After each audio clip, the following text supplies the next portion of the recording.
you know, we've got these hostages home. We've had the identity of 2 of the bodies of the 4 that were returned, formal identification. Bipin Joshi and Guy Ilios both returned to Israel. I actually met the father of one of those boys, Guy, when I was in Israel, and I have to say, Guy, I'm obviously assume foreign pronunciation, but Guy. One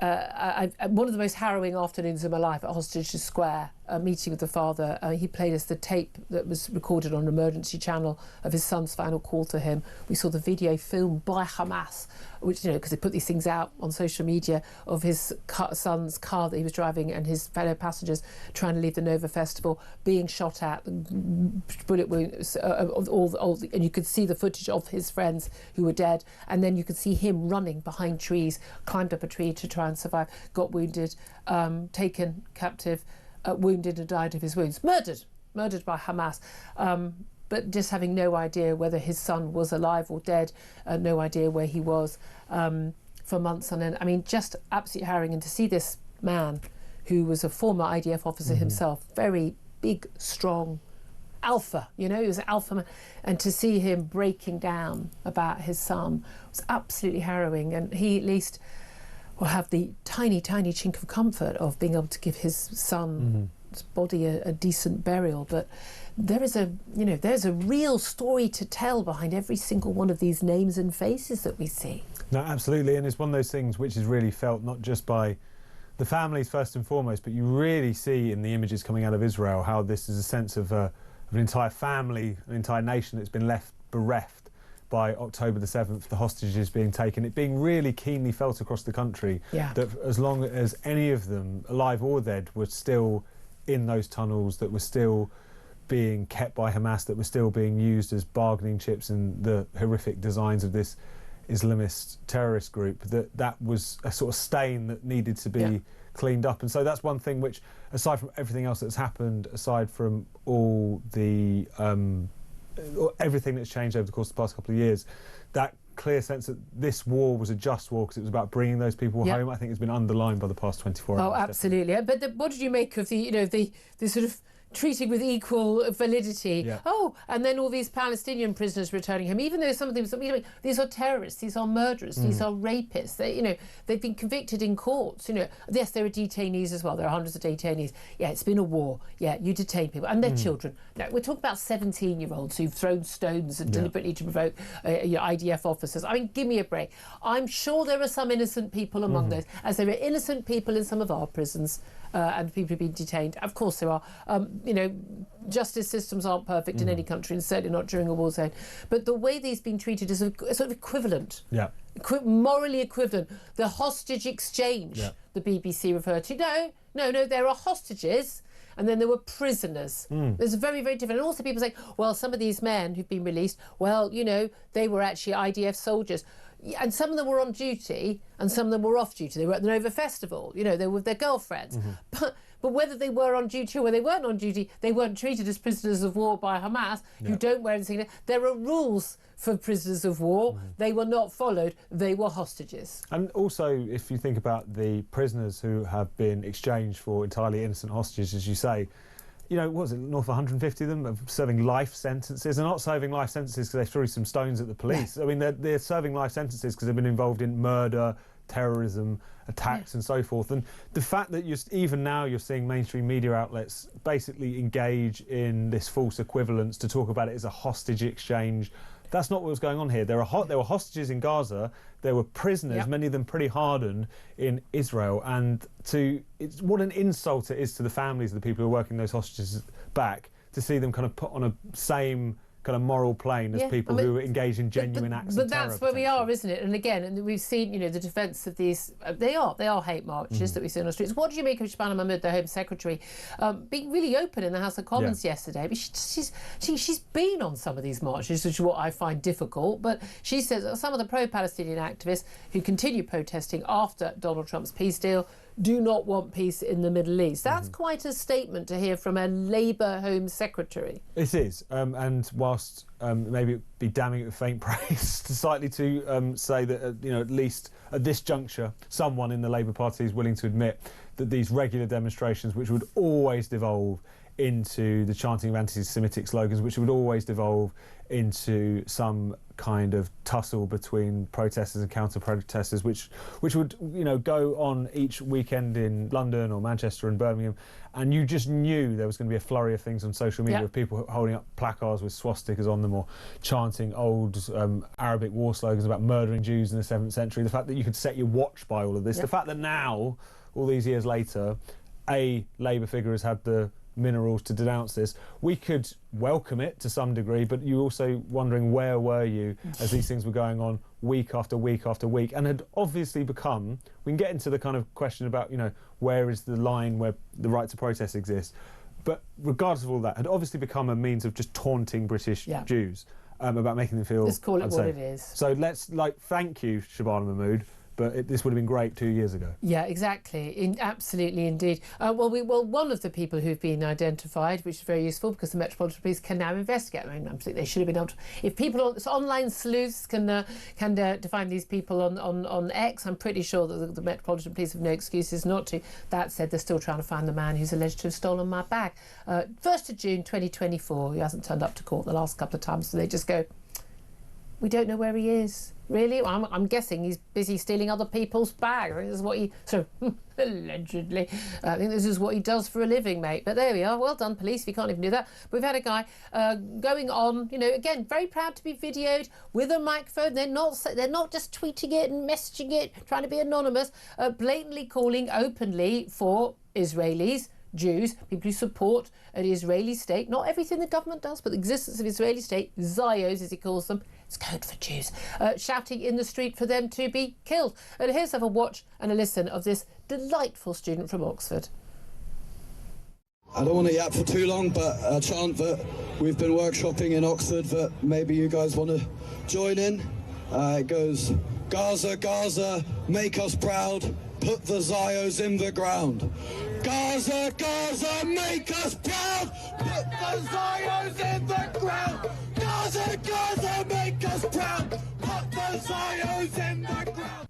And he's done his little cosplay with his tea towel on, his Hamas kafir. But what I love is he's a student at Oxford. He's been identified as one Samuel Williams of the mean streets of Royal Tunbridge Wells. And he's a student, currently undergraduate student at the University of Oxford at Balliol College. That's one of the good ones. I mean, this is one of the top colleges, one of the top universities in the world. And they had to workshop I mean, that's a rhyme a 4-year-old could come up with if they were a Jew-hating hate monger. I mean, but these people, they're on the streets. They're doing it openly. The police stand by and do nothing. Well, you couldn't hear that. You couldn't hear that. And he had a microphone. But also the fact that there are so many people like him. If this was just one individual, it's something that you could kind of brush off as some hate monger. But you know, we've been engaged in a kind of moral panic about racism in this country for many years, where a lot of aspersions have been cast, particularly at the white working class, the idea that with Brexit and all the rest of it, they just want to kick out all the foreigners, they're racist even if they won't like to admit it. Something is going very wrong with the upper middle classes in this country at places like Oxford University. People born and raised on the mean streets of Royal Tunbridge Wells have somehow managed to develop not only a deep-seated bigotry towards British Jews, but a kind of frisson, a kind of vicarious thrill through cozying up to barbarians and Islamists. And these are not isolated cases. You see it on these demonstrations all the time. People like that standing shoulder to shoulder with just straightforward Islamist activists. How we came to this position, I have absolutely no idea. But it goes well beyond that. Well, it ties in, does it not, with a Reform UK councillor. This is Claire Mackey-Brown. She's a reporter to Police Scotland. She's a councillor from Falkirk. And she's talking about it. She's been, for using the phrase, born and bred here. During an interview on the Scottish television, she said there's true unrest. She's talking about these migrant hotel protests. She goes, there is a true unrest, and it is scary. It's scary as a local resident, somebody who was born and bred here. I mean, what's wrong with saying I'm born and bred somewhere? I think it's utterly bizarre. In what way? I mean, in what way is that a racist thing to say? She was reported by somebody who's obviously a lunatic anyway. And then the police don't go, what's wrong with that phrase? Why is it that they don't investigate every mobile phone being stolen, or every bike being stolen, or every handbag being stolen properly, but for some reason They seem to, or indeed people chanting for people to be killed on the streets of this country, openly and blatantly on microphone, on camera. But they think that they do have the time to, not even, I mean, okay, they say there is no crime, they've dropped the case. No, look, they found no evidence of criminality. But you didn't even need, someone said, what was the report? She said she was born and bred here. That's not a crime. Go away. If you come back again with another nonsense thing, we'll arrest you for wasting police time. That is the only acceptable response to someone making that sort of complaint. Absolutely. I couldn't agree with you more. I mean, it's fascinating if you watch the whole clip in which she makes this statement, which she's speaking, I believe, to STV. Yeah. And in the moment, it's really telling that, first of all, she says, oh, I shouldn't have said that. Yeah. Which is bizarre. It tells you the kind of... I'm born and bred in this country, arrest me. Like the way people have kind of internalised this kind of hypersensitivity is quite interesting. Then the journalist says, well, do you not understand how people have concerns about reform when you say things like you're born and bred here? She was born and bred there. She was just speaking the truth. The fact that, again, were you born there? Yes, fact. Were you bred there? As in, were you raised... By the way, the amount of times when there's a homegrown terrorist and we're told, oh, they're not immigrants, they were born and bred here. That's acceptable. Yeah. Does that exclude all the other terrorists who might have been, tried to come to this country and do it on the basis of their own get up and go? It's an absurd conversation. I don't understand how it ever got to this point. And you're absolutely right. The police should have been the point where this ended. Like, no, go away. Come on. Don't not just no, go away, but don't come back again, or you will face arrest because you are wasting police time. And it's obviously politically motivated. Did that STV journalist, or did whoever took this dossier to Police Scotland, really feel mortally offended and thought this was some kind of like watered down fascistic speech, or were they doing it because they were trying to use it as a political weapon? That's what it was. Which is kind of fascistic. Yeah, when you think about weirdly, it's the sort of thing fascists would do, isn't it? Exactly. It is extraordinary, isn't it? Let's talk about where we are. I mean, just gratuitously, I think, have we got a chance in this next... Yes, we absolutely do have time to mock our Prime Minister in the next half hour with him being basically embarrassed on stage with Donald Trump. But let's move on and talk about, I think, embarrassment that is going to be heaped on this government when all the truth emerges involving this China spy case. Because it's quite a complicated case. And there are some cases you think, oh, Partygate was really easy. Did you have a party while everyone else was locked down? Yeah, I mean, there are some things which are much more straightforward, aren't there? But basically... we've got this China spy case claim. We've got the Director of Public Prosecutions telling MPs we had to drop the case against two men who've been alleged to have spied for China because the government refused to give us evidence that China was an enemy state. Keir Starmer's made his excuse basically a couple of weeks ago, going, well, under the law at the time, and it's the Tories' fault, they didn't change the law. You had to be an enemy state, not just another state, and China wasn't designated an enemy state at the time of these alleged crimes. We've then had a former Director of Public Prosecutions, former head of MI6, former Security Minister Tom Tugendhat and others go, yes, it was. Public statements by the government at the time, making it very clear. MI6 former boss Richard Dillon, he was on Ian Collins' show yesterday explaining, I'd have given evidence and made it clear that was the case. Claims that it all came down to political interference by Jonathan Powell, the Prime Minister's chief, national security chief. And now yesterday, Tories were demanding that the government answers questions in the Commons. And Dan Jarvis, the government minister, put up basically saying, oh, well, actually, it all comes down to this senior civil servant, the number two to National Security Advisor. This is Matthew Collins, the deputy to him. And he was given free, rein. It was his free rein to give evidence about these, for this trial, and he knows what he's doing, and that's what happened.